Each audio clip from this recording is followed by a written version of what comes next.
right, guys, welcome back to Lab Rats. And for all you Lab Rats out there listening, today's going to be a really awesome episode because today we've got one of my favorite people here on the podcast. His name is Jake Lewis. And for those of you who don't know Jake, he is the VP of Creative Media at the PPA, which is the Professional Pickle Association.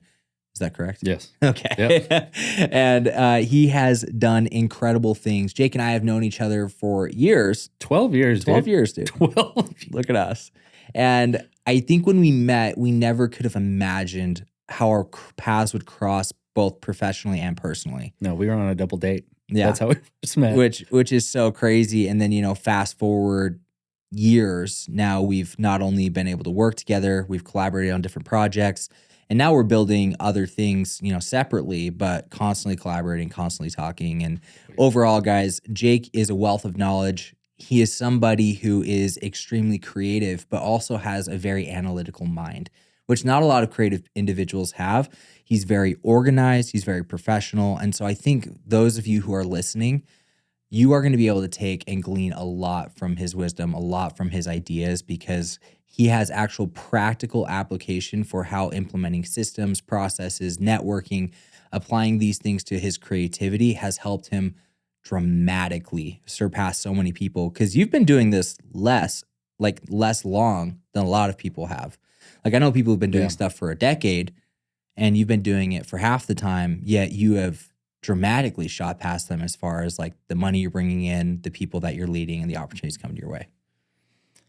Yeah. And sometimes I got to slap myself every once in a while and go, is this real? And yeah, it is real. And it's awesome. I feel very blessed to be where I'm at and to be working with the people I work with, and I've rubbed shoulders with yourself and many other fantastic creators who surpass me in so many other ways. But, surrounding yourself with good people and talented people brings you up to a higher level quicker than if you weren't to, right? So yeah, it's pretty crazy. And knowing your story, we met BYU in 2012, or it was 2013, I guess, the beginning of the year, whatever. But it was early on, right? Met and kind of just stayed in touch over the years, and then being able to watch you go from picking up a camera for the first time because you were drawn to that, to, pursuing other things in your career, and then us eventually working together at Route, which we'll probably get into a little bit later. And then, now what you're doing at the PPA is so awesome. So for those people who are knowing, let's brag about you a little bit, who are listening. All right. Let's just hear about what you are doing at the PPA. What does it look like to be the VP of Creative Media at one of the fastest growing sports media entertainment companies is really what we are. Which is insane. And pickleball is exploding. And if you don't know what pickleball is, you're crazy. And just drive around your neighborhood, you're going to find a court. It's wild. Yeah, so it's the fastest growing sport, 3 years running now. Crazy. I think there's 46 plus million players, at least in the United States, and it's just expanding internationally right now like crazy. And so the Pro Pickleball Association is the largest sports association in terms of pickleball. There's three. There's the PPA, the APP, and the MLP. They all kind of have their different spaces in the market, but the PPA is the largest pro tour. So hosts tournaments all over the country, like 30 plus a year. They have the pros who are playing and competing, and then there's all the different, not even amateur levels. There's the 5-0, 4-0, 3-5s, whatever. But you can go and compete with other fans and players and work your way hopefully up into the pros. And it's cool. a wild world, and there's so much growth, and there's so many little pickleball companies popping up everywhere, from indoor courts to new paddles to apparel lines to socks to just everything, right? Everybody wants a piece of the pie right now because everyone loves pickleball, and everybody can play. Grandma can play, and little 3-year-old Timmy can play. It's wild, right? It's a very relatable sport, and it's a weird world to be a part of. Sometimes I go, yeah, I am the VP of Creative Media for Pro Pickleball, and they go, what does that even mean? And I go, well, we run the team that we create the brand for the sport. Being the largest association, we're creating the optics of the sport Mm. for both the pros and just the sport in general, right? Because it's still growing and evolving and changing all the time. So my team is we've got like a post-production team, right? We're running all the editing. We've got a media production team, and they also manage the live events, the tournaments, the what's actually happening, filming the pros, filming all the action, Turning around all the edits. turning around all the edits, like everything you would see in NFL, NBA, and any other major sport out there. And then I also oversee the graphic design team. So all the creative assets that make up the optics of the sport is what my team gets to create, which is a huge responsibility, a huge load, but it's tons of fun. See, I was gonna say, it sounds like you don't have much going on. No, we're not very busy. That's so wild. And I mean, coming in, I've never filmed stuff for sports, and like, but I know time is of the essence, right? If the Celtics win a game, I mean, they've had already assets flying out during the game, and then right when the game's over, there's already posts on Bleacher Report and NBA and all these things coming out. What's that look like for you guys? How do you handle those crazy turnaround times and the process and systems? Because that's a lot of people to organize, a lot of assets to get out, and just a lot of processes and ways that things could actually go wrong. Oh yeah, and they go wrong all the time, right? Yeah. It's just it's just what happens. But yeah, with live entertainment and live sports, it's all about timeliness and being the most relevant. And with pickleball especially, there are so many different, whether they be blogs, social media accounts, news outlets, whatever.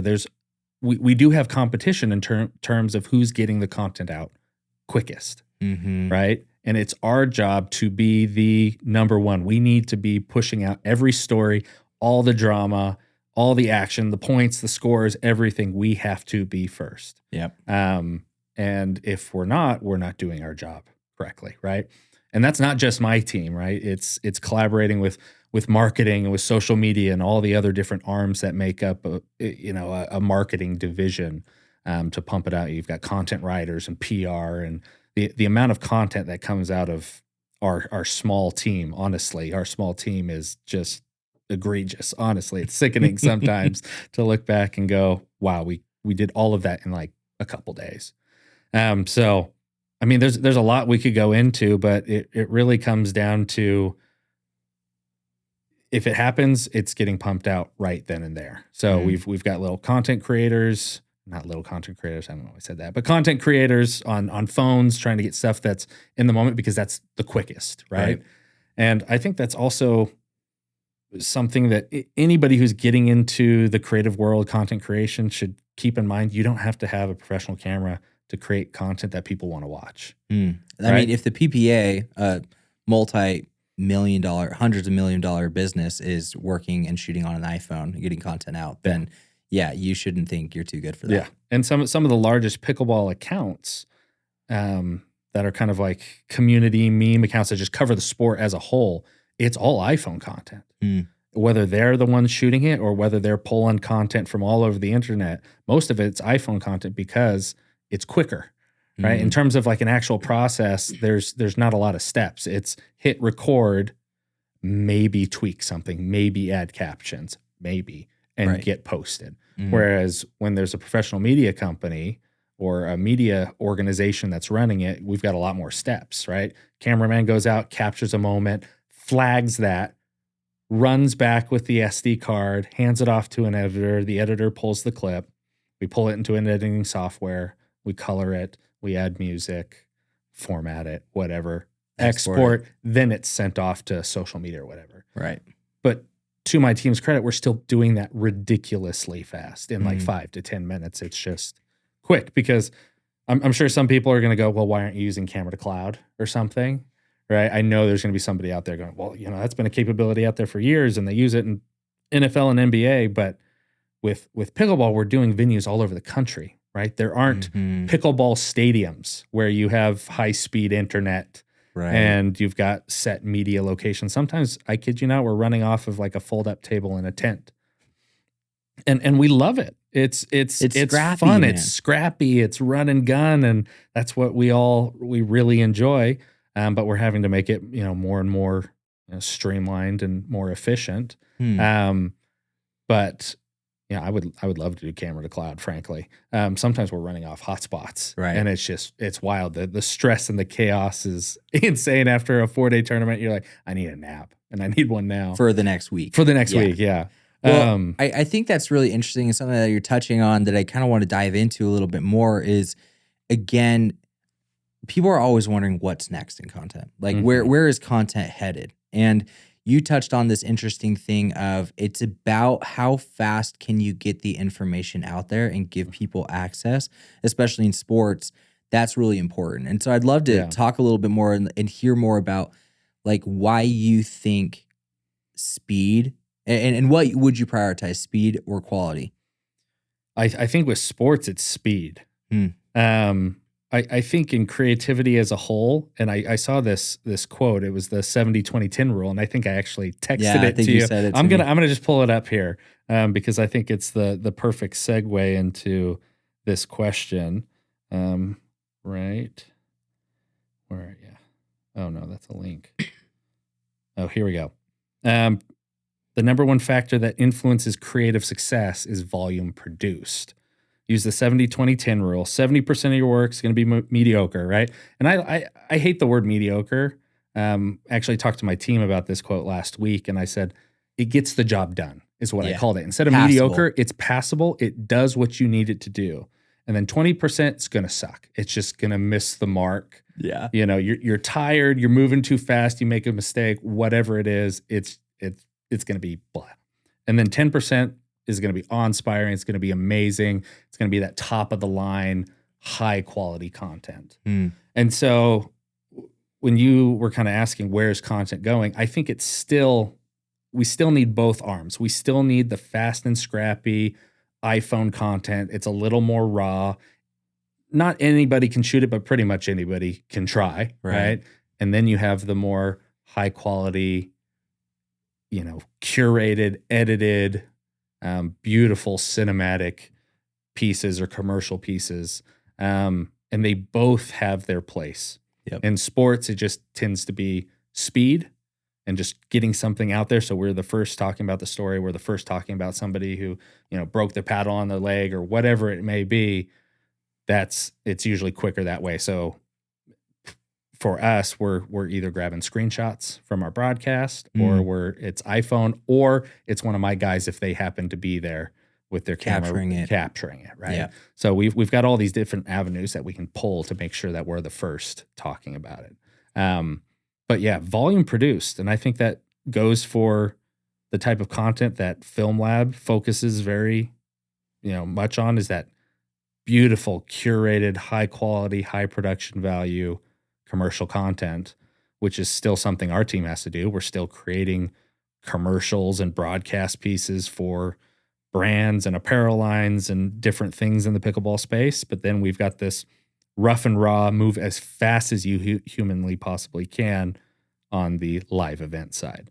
So it's this weird world where we jump between the two. Try to play both. And they both, because like you said, they both have their purpose. They both have their purpose. And I think a lot of the individuals out there listening, they want to already be making the best things. Like those of you who are listening, you have some pride in your work. You want to be considered an artist, not just, some social media person, whatever. You want to be making something you're really proud of.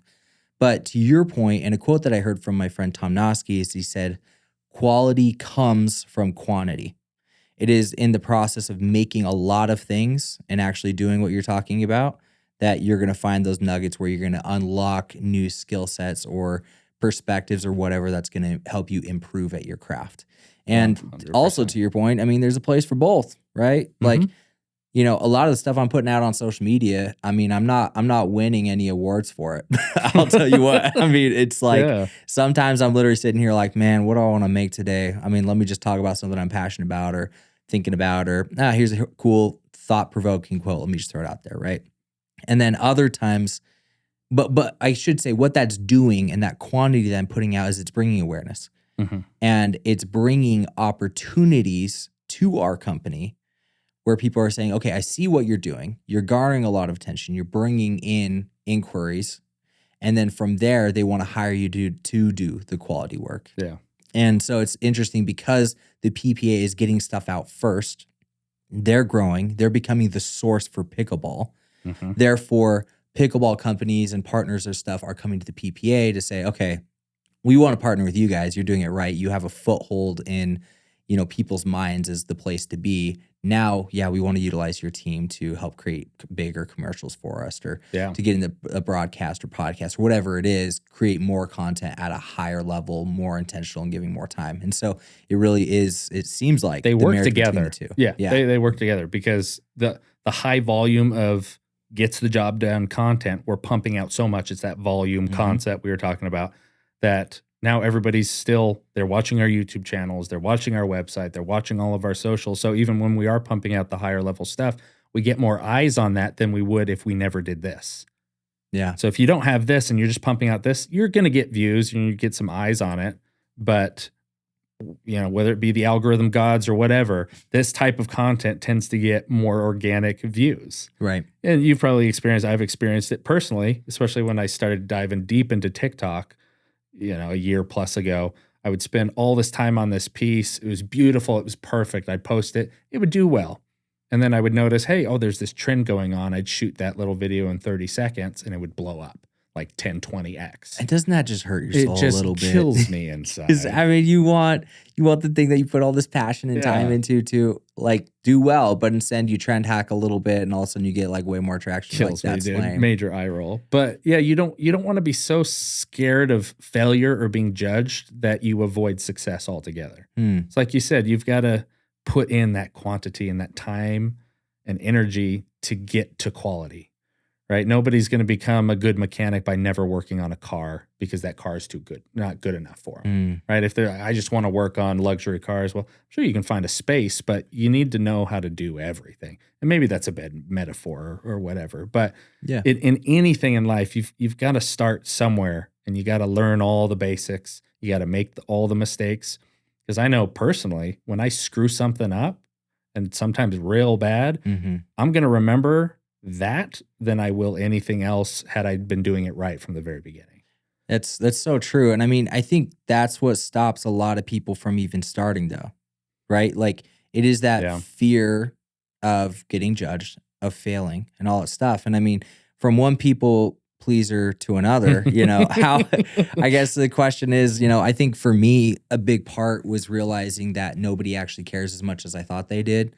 And that failure is actually the fastest way to success, which feels backwards. But the more you fail, the more you learn, and the faster you're able to actually get to where you want to be, because now you've identified where you don't want to be and where you don't have, natural advantages, and helps you get there sooner. But for you, like, how did you, tell me about an experience or a time where maybe the fear of judgment or the fear of failure could have held you back, but you decided to push past that and bet on yourself? Because I feel like there's probably a lot of examples from your life, especially since you've picked up this, passion, this hobby, and turned it into a career so much more recently than a lot of people. Yeah. And honestly, I was thinking about this exact same thing this last week, and something that I was talking to my wife about it, and she was kind of going, Jake, you have the tendency to think reality is worse in your head than it is in like actuality, right? Reality is always worse up here. Yeah. These stories we're telling ourselves, we're our worst critics, whatever it may be, That it's narrative. worse here, right? And so if you keep listening to that little voice in your head that tells you, failure's not an option. I don't like that quote, like failure's not an option. Like, no, failure's the only option to get you to success. You've got to fail. Yeah. But I think honestly, you might be a good example in terms of my career path, because you definitely, when I first started doing photography and content creation, I think in my brain, honestly, you were kind of the gold standard, right? That is Mitchell so Stan, I was kind. like, he's my friend, right? I respect and love his work. I remember reaching out to you and wanting to go shoot and just kind of learn from you, and look where we are now. Look at us. But Now I'm calling you for advice. Be like, how do I fix this problem, bro? Well, I love the relationship and everything we've developed, but I think I wanted to follow the very best in my mind, who I thought was the very best at X, Y, and Z. And I definitely think looking back at the work I did at the beginning, it was nowhere near what somebody like you or all these other people were doing, right? And then I think the way I was able to work past that was a no pressure situation, in that I was creating content for fun. Are you talking about your time in Washington? Time in Washington was a huge thing, right? I had the most boring job. And sometimes I look back and I go, sometimes I wish I had a boring job that just left me so creatively wanting more, that that's where I spent all my time. I had all the drive and motivation to go create, and I just loved every second of it. And you progressed like crazy. And I progressed like crazy and grew and learned, and it was fantastic. But if you don't create stuff for fun, if you're not doing passion projects, if you're not doing something where there's not a deadline, there's not a client, there's not, a brand guideline that you're referencing every few minutes while you're editing, you got to have some no pressure situations where you can just create and experiment and try to innovate without the fear of, I think, having an external force say they don't like it, they're disappointed, it misses the mark, whatever. I think we all individually have to work through that little voice in our head, and that's just a personal battle. Every human on this planet has to kind of figure it out, and everybody's going to be different. I don't think there's something I could say or you could say where try this and it's going to work, right? I think everybody has to fight that internal demon, if you will. But go out and create for fun. Find the passion. Find out why you're doing X. And then you're going to just start creating. And eventually you're going to get so stoked on something, you're going to start sharing. And once you start sharing, you want to share more. And you want to create more. And you share more. It's infectious. It is infectious. And sometimes you're not going to see that algorithmic approval, if you will. I think there's plenty of platforms out there to post. I think sometimes maybe experiment, and maybe this is a roundabout way of going, if you don't think that's going to perform well on Instagram, then go post it on Threads. Yep. Go post it on YouTube. Go share it in a group chat with some friends, whatever it may be. Like, just share for the sake of sharing, right? I think all us humans, we want approval. And that's definitely something, again, we're all working through. But I think it's create these no pressure situations where there aren't these external factors dictating what you're doing. Yeah, you're just doing it because you want to do it and because you want to progress and you want to grow. And I think that's what's hard about having it be your job, right? It can be hard. It turns into a situation where you're creating because you're supposed to for somebody else. And I love what you said there, because if you take the concern of judgment and the concern of failure out of it, and you're like, I'm not making this for any other purpose than I want to make it. I want to progress. I want to grow. And who cares what anybody else thinks? That's where you're probably going to make your best work, number one. And number two, that's where you're going to grow and improve the most. Yeah. And then from there, I don't know. Yeah. It gets wide open for you. Well, it's going to be uncomfortable, period. I think you just have to realize that nothing good in life comes without pain and just being uncomfortable. I remember when I first started getting into TikTok, I had to put myself in front of the camera again. The reason I picked up a camera in the first place, one, I wanted to do it. I wanted to create, obviously, but I didn't want to be in front of a camera.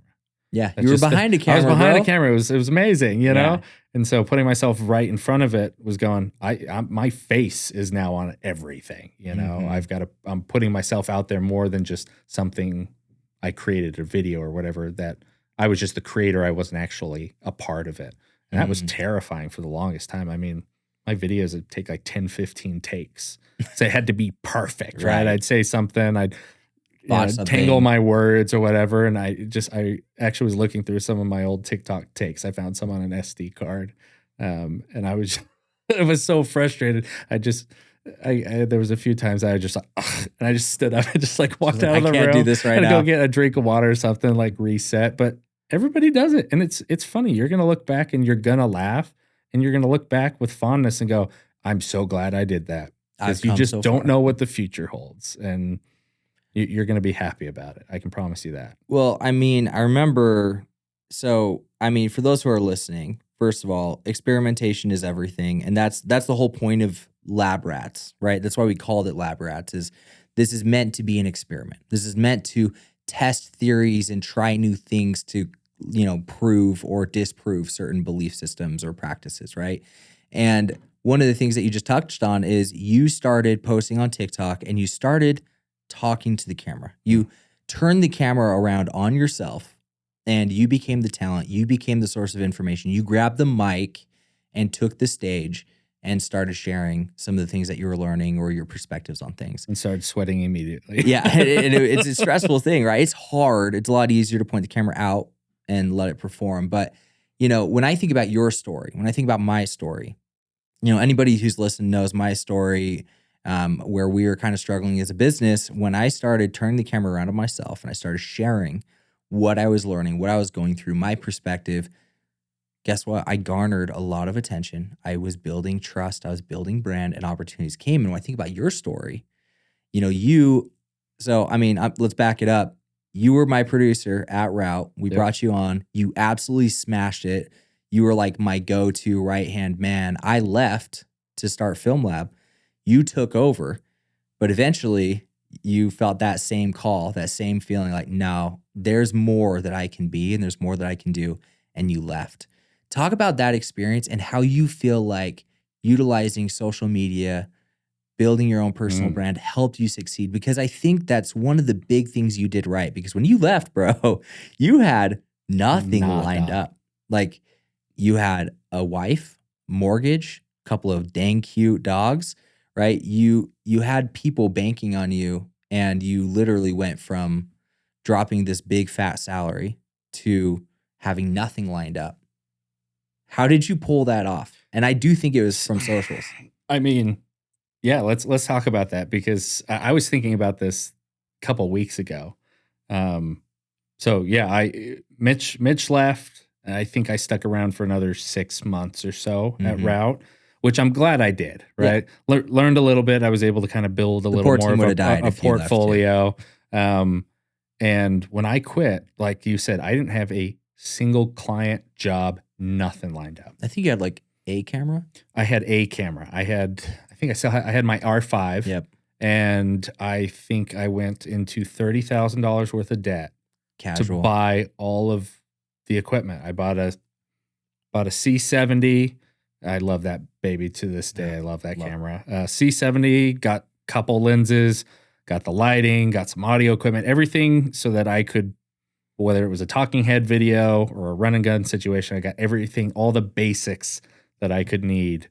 I just up and bought it all. I think I paid it off a year later. I think I got one of those checks in the mail where you could do like a money transfer and they would give you 12 months of 0% APR or whatever.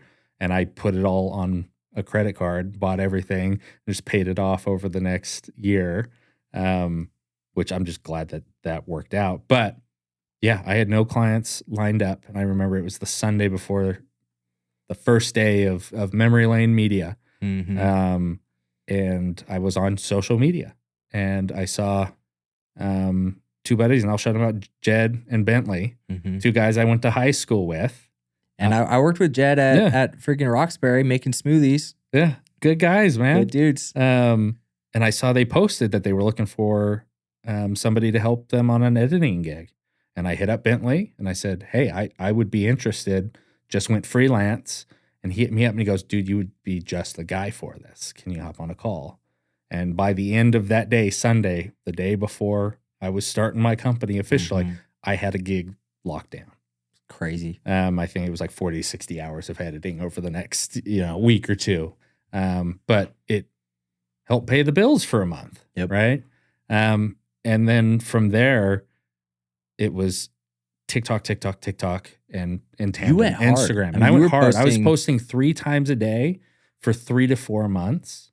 So every day, I'd get up, I'd maybe coordinate with some clients that I was kind of in talks with to get gigs going, I never really did a ton of outbound sales, but I would do some outbound, outreach to different brands and companies, or hit up certain people I knew had connections or whatever. But then I was writing down concepts and ideas for videos and recording TikToks. And I would do them in big batches where I'd record, 3 to 6 each day. And then I'd just slowly start pumping them out. And then I'd still watch Instagram. Okay, what kind of things are trending right now? What other ideas or concepts can I add to that? Okay, what are other people in the industry doing? And it's a lot of time, a lot of research, right, and a lot of shooting and a lot of editing. And like I said, 3 videos for 5 to 6 months.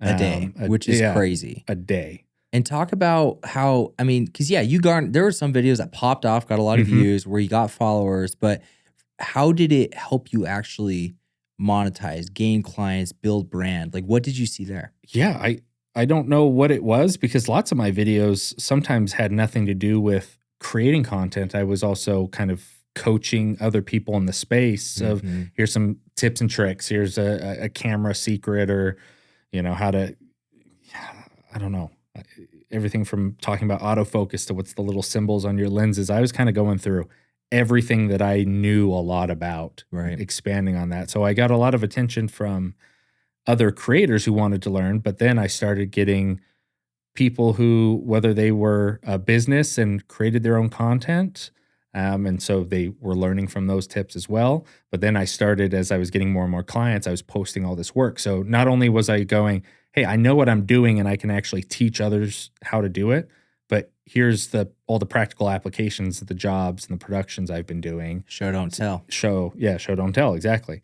And so I started getting some of these people hitting me up. So it was everything from brands going, hey, we'll pay you, X dollars to go do this video about this, music subscription service. And I'm like, great, I use that music subscription service. Like, heck yeah, I'll make a video about it, right?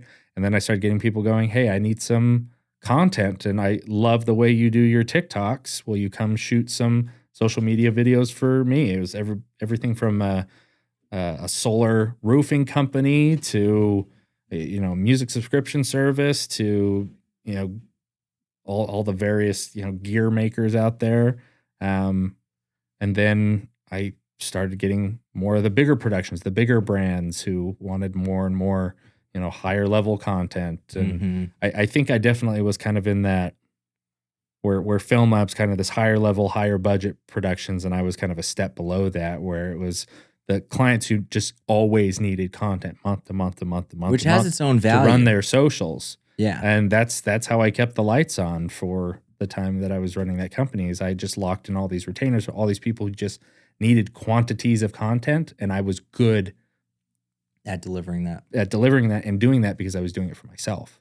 Yeah. And so I was just doing it for them. And I was just doing the same thing, and I was just taking those same processes and applications and applying it to a different company or brand. Yeah, which is awesome. And I think it goes back to different types of content, different quality of content all has its own place, right? Yeah, it's cool to shoot high level stuff where you get paid 80 grand or 100 grand to shoot this campaign piece, but how often does a brand need that, right? Yeah, a couple times a year. Yeah, maybe. If that, I mean, depending on their size, right? Versus a company who's like, yeah, okay, I can pay you 5 grand a month and I need X number of videos, but I need that every single month. And the amount of companies that need that is so much bigger than the companies who are going to spend 100 grand, right? Yeah. And so what you were able to do is leverage social media to establish yourself as an authority on the subject. Hey, I know what I'm doing. Like you said, you then showed work. So people are like, okay, his stuff's actually good, and from there, you were able to really speak directly to your market. And so when they reached out and they said, hey, we got a $3,000 budget, we got a $5,000 budget, we got a $2,000 budget, you were prepared and able to, and they already knew that you were able to deliver on that. Yep. And from there, I mean, I remember there was I think there was a month where we compared notes and you did as much, if not more money than Film Lab did that month. So let me get a little personal with you. What's the month or what's the biggest month you had? Because you went from no clients, no money, nothing, to building this production company over 8 months. It was before you left? 8-9 months. It was 8-9 months, and you did very well. So throw a number at me, because I want people to hear. And I think it started with a 3.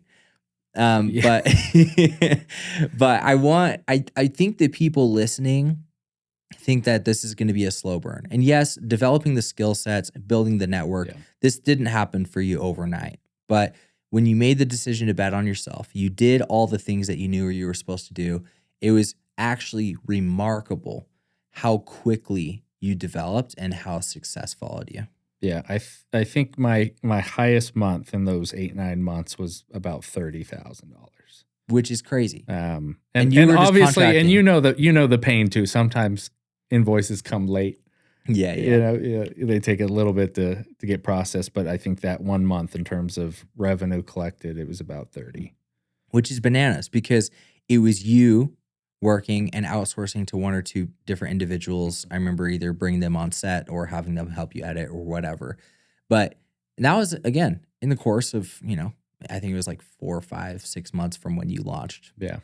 which is pretty significant. Yeah. So for those of you who are listening, you absolutely can accomplish that. And speak to them and maybe give us the 2 or 3 practical advice or tips that you would say if you are starting your own creative business where you're offering creative services, what would you recommend they do?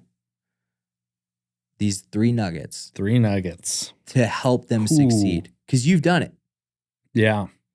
One I would say is outsourcing, and I'll go into a little more depth on each of these. I would say number 1 is outsourcing. Number 2 would be networking, and then number 3 would be processes.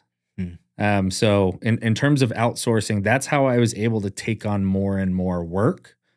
Individually, there's no way I would have ever hit like a $30,000 month if I wasn't relying on other creatives and outsourcing work. So I was able to take on more and more jobs because I would then just charge a little more and then outsource. Yep. Right. Like every business does it. Right. So it's volume. Again, to become a better creator, you do more and more and more to grow a business. Obviously, you do more and more and more, but you can't personally take it all on when you're running a business from A to Z. So and this is where I did insert myself and say, you need to set aside your pride. Yes. And stop thinking you can do it better than everybody else. You can't. And you can't. And there's no way you can. And the quality you're going to deliver is going to be subpar if you're trying to do it all yourself. And the longevity of you being able to keep it up is not going to be there. And you can never scale up.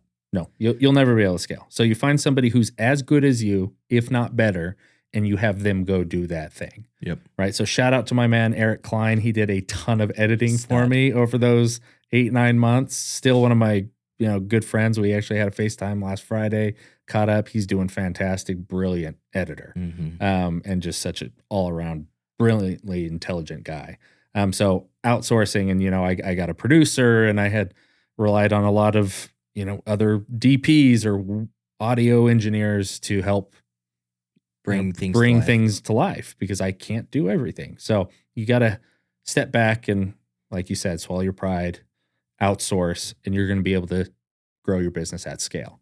So that's outsourcing. Number 2 is networking, because that's how I think I was successful. Was I am all about relationships in my life. And so those relationships, and it's not that I have those relationships because I think I'm going to get some sort of value or be able to milk them in the future for money. It has nothing to do with that. It was the moment I left and made it everyone aware that I was freelance, I was starting my own media company. People that I had good relationships with that maybe hadn't talked to in a long time were popping out of the woodwork left and right.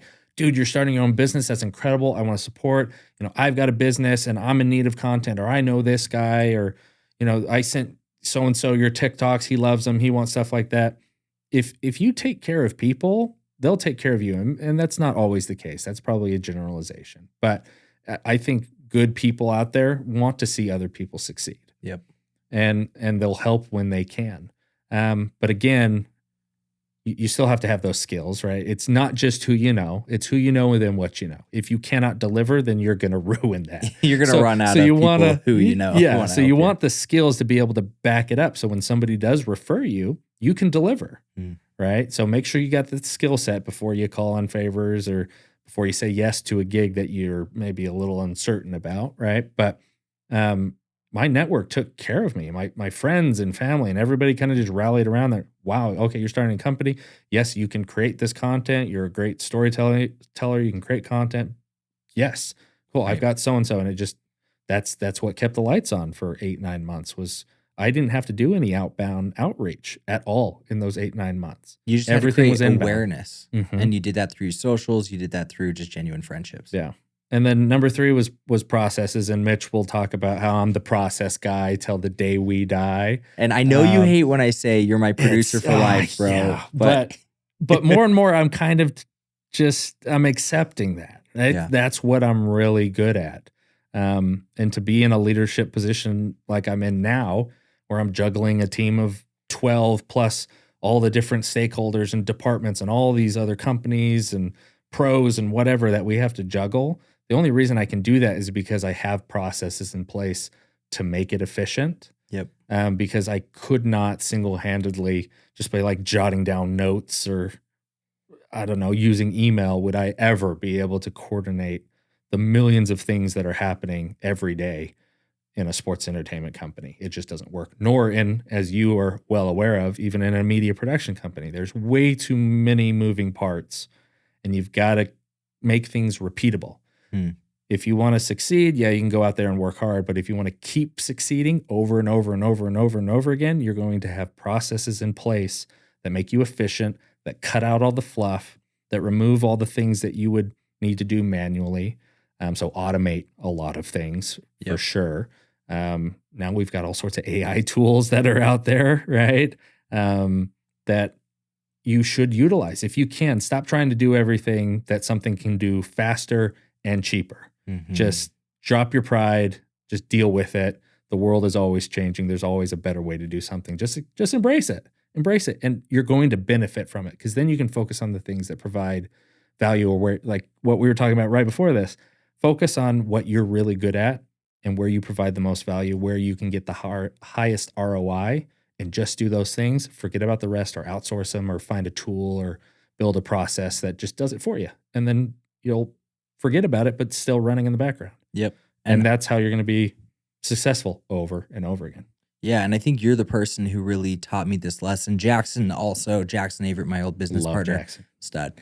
His brain also worked similarly to yours in this way too, where what creating systems and processes really is seeing and anticipating a problem before it happens, solving the problem preemptively, so that when the request comes in, when the issue comes in, you have something you can turn to. You're not coming up with it on the spot, and it solves it there. I remember a specific time while we were working at Route, we were constantly getting these requests for videos, whether it was from the creative team or other individuals. There are different requests coming in, and it always seemed random, and we were always trying to get further information. You and me were talking about this right beforehand. You did the same thing with your design team. But I remember being like, how do we streamline this and figure it out? So, because you were looking at us, you're like, this is not efficient. With every single brand that we're getting, we're having to ask all these new questions and establish this new thing. Whatever, there are probably a set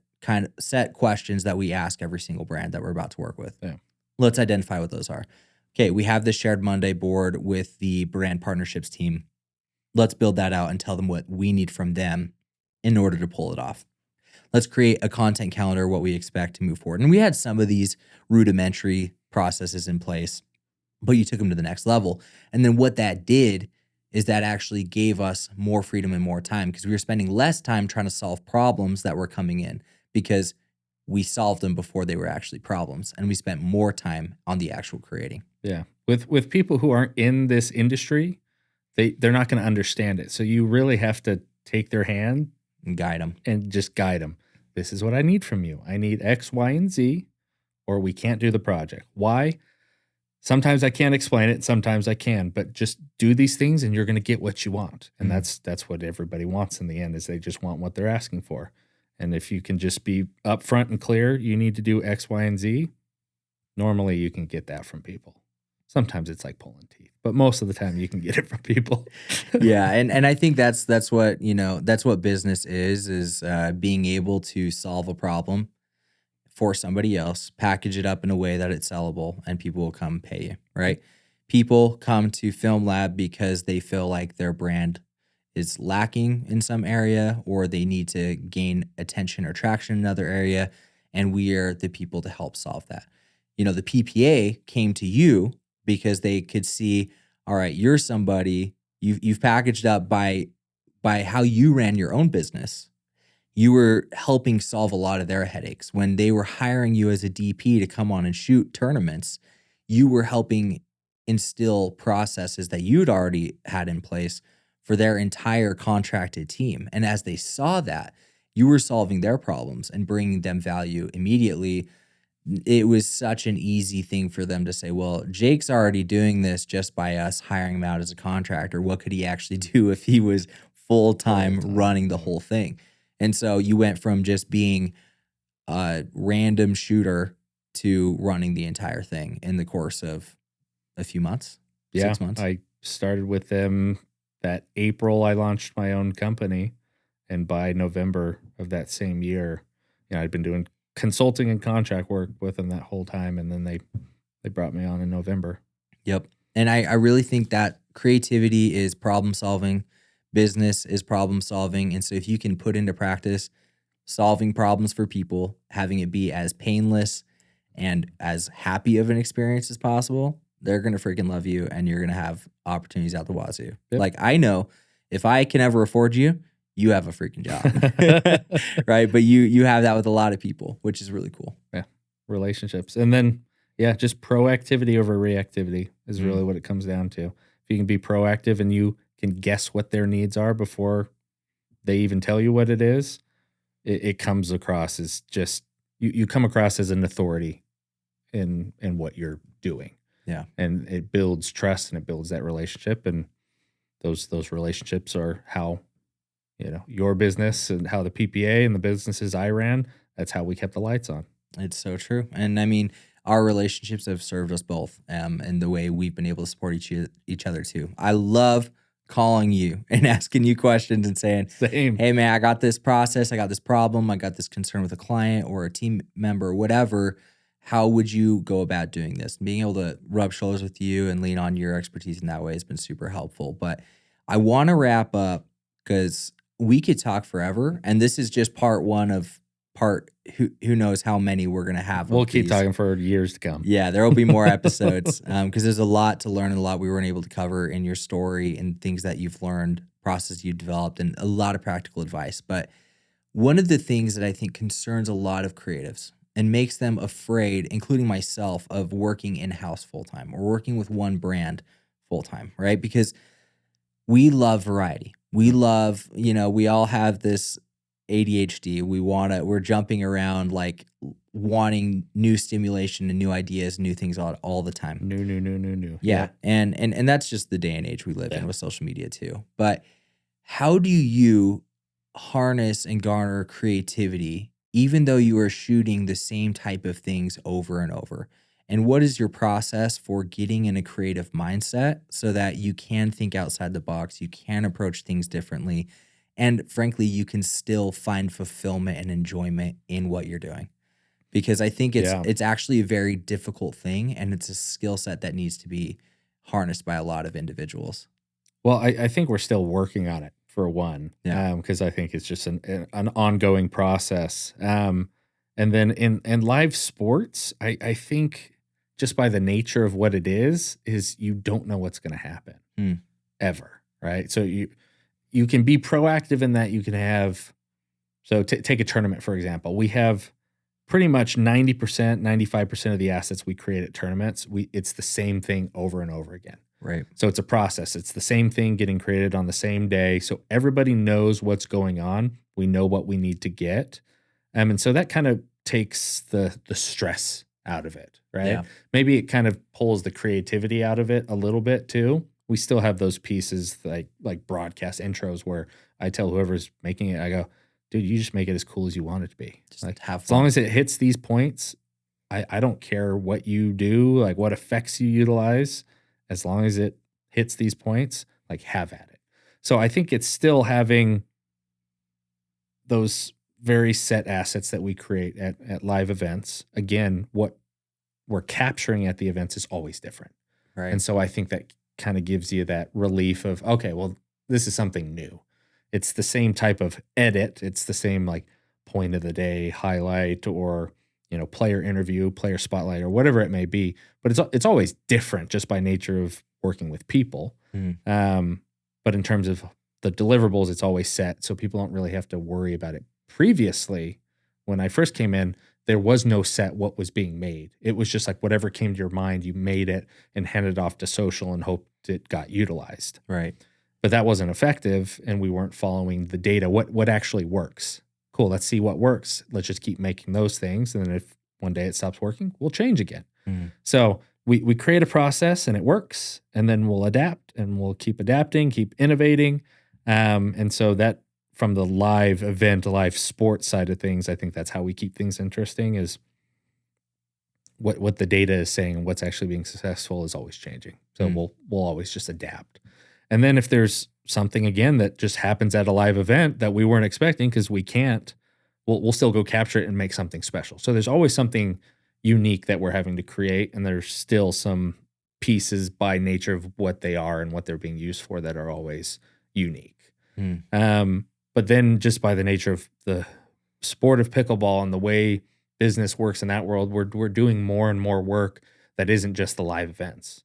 So recently we were up in Seattle and we were shooting for Holland America, doing aerial drone footage of their cruise ships, right? It has nothing to do with pickleball other than they had a pickleball court on the ship and wanted to highlight that partnership. But boom, something new, something unique. And then the next day we were on top of the Seattle Space Needle, the top, not where the people go. I kid you not, the very top. And we were shooting up there and we had drones circling and there was people playing pickleball on top. That's so right. cool. It was just mind blowing, just a crazy experience. And then we were traveling around and just getting footage of Seattle and just what Seattle looks like and using that as B-roll footage for the broadcast. So there's always something new. And then we also shot a new apparel line, a 60s themed apparel line, which, it's like a heritage pickleball line because pickleball started in the 60s, but we were shooting apparel, right? It wasn't really pickleball related. Right. It wasn't even on a court. It was just shooting a fun lifestyle piece. And so as the sport's growing, there's just more things coming out of the woodwork that we get to adapt and try. And I think that's what keeps myself and keeps my team a little more interested. And we're going to be starting podcasts and we're going to be starting a broadcast show. And there's more and more and more that's always coming. And it can be really stressful because sometimes I'm just like, okay, now I got to develop another process. thing. Yeah. Another process. I need more people to help me do this stuff. I got to come up with, what's the vision? How are we going to make this its own thing? So definitely stressful, but definitely it still challenges us. It still makes us have to think outside the box because we don't know what's coming. Right. Just by nature of a fast-growing sport and a fast-growing sports media company, it's something new every day. So I think, yes, for Route as an example, and not in a bad way, was we knew we were going to be shooting some sort of e-commerce brand, 3 of them a week. Boom, boom, boom, boom, boom. And it was definitely different, but it still kind of got it was just monotonous. It was like, okay, this is going to be a studio shoot. This is going to be a brand story. This is going to be a lifestyle piece. Brand story, studio, lifestyle. They were all different. Very cut and dry. But it was all very cut and dry in terms of what was getting made. So I think, yes, going in-house can be terrifying. And I was very resistant for a long time, right? But I felt like the people who were trying to hire me, they trusted me to do my job. They trusted that I had the vision and that they could kind of go figure this out. They could give me that trust. And I remember, like I was saying right before this, when we were kind of just chatting, I told them, I said, I'm going to do this my way and I'm going to build it in the way I think is going to be successful so that the team runs well so it can support the company, right? And so that the company can be successful. Like that's what I am going to build for you. And if there's anything that you see me do or whatever that you have an issue with, let's talk and we'll figure it out. But we haven't had anything like that in almost a year. And they've just kind of let me build what needs to be built so that it works because I'm sorry, videographers and editors are very different than accountants. Yeah. We work in different worlds. Our brains work differently. They have to be treated and operate in a different way for them to be successful. And I felt like I was given the power to be able to do that. I love that. And I think to just summarize some of the points that really impacted me when you said all that and shared that was creativity isn't always just the obvious thing of snapping the photo or creating the video or writing a beautiful poem. Creativity can be what you put on in the morning, what type of words you're using to articulate a thought, how you're communicating with your team and bringing different people together, how you're approaching the same situation but trying to do it a unique way, solving a problem, whatever it may be. Like it is doing something almost different than the obvious or trying to take a different approach than the obvious. And I think that's what you've been able to do. So when I think of creating pickleball content at the PPA, I'm like, oh, this probably just sounds like the same couple of things. But then you just told me for the past 5 minutes about no, whether it's live events, whether it's partnership with other brands or whatever it is, there's a lot of opportunity to be creative. And what I think it goes back to is being grateful for where you're at. When you have positivity and you're excited about where you're at, you're grateful for the opportunities, then creativity is going to flow because you are not putting up a dam blocking yourself creatively with negativity and frustration. I think we've experienced that at different times in our careers where we've been frustrated, we've been angry, we've been wishing that things were different, that, oh, I wish we were making cooler things. I wish we had the opportunity to be more creative. And what we were actually doing was limiting our own ways of thinking. And on the flip side, when we've applied gratitude and positivity, that opens the floodgates to more creativity because you are welcoming new ideas. You are welcoming new scenarios. And you're not just saying, this is how I think things are and I'm stuck this way. Yeah, and that's what you're doing. Exactly. And that's what you're doing at the PPA.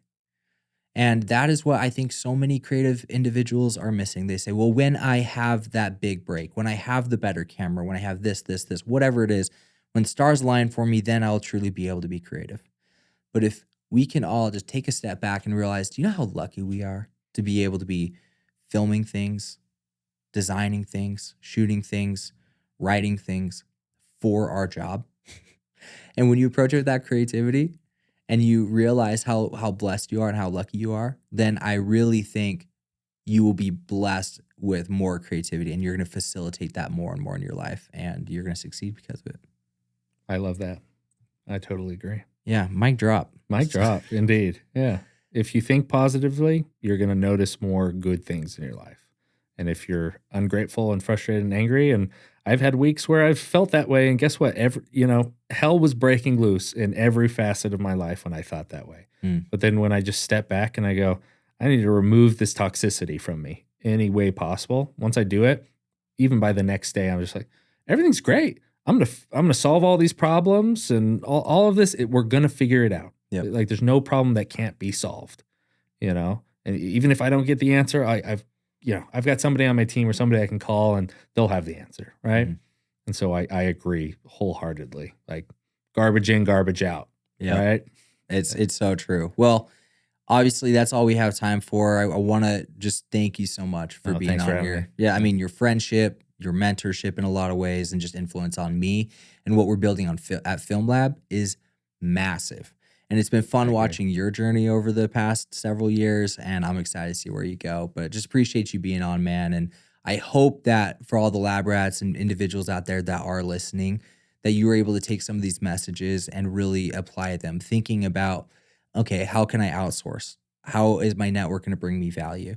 And how am I utilizing processes to streamline my business in future, right? And when you're thinking about how you can apply these things, don't hold yourself back. Don't overthink it. Just do what makes sense to you, and it's probably going to work out. And honestly, if you have any questions, hit up Jake, hit up myself. We'd love to hear you guys DM us. I'm at Mitchell Thane. Jake? I'm Jake Lou. Hit us in the DMs, hit us in the comments, whatever. We'd love to hear from you guys. We want to support you in this journey. And Jake, you've been great for my journey, so I appreciate you being on. Appreciate you too.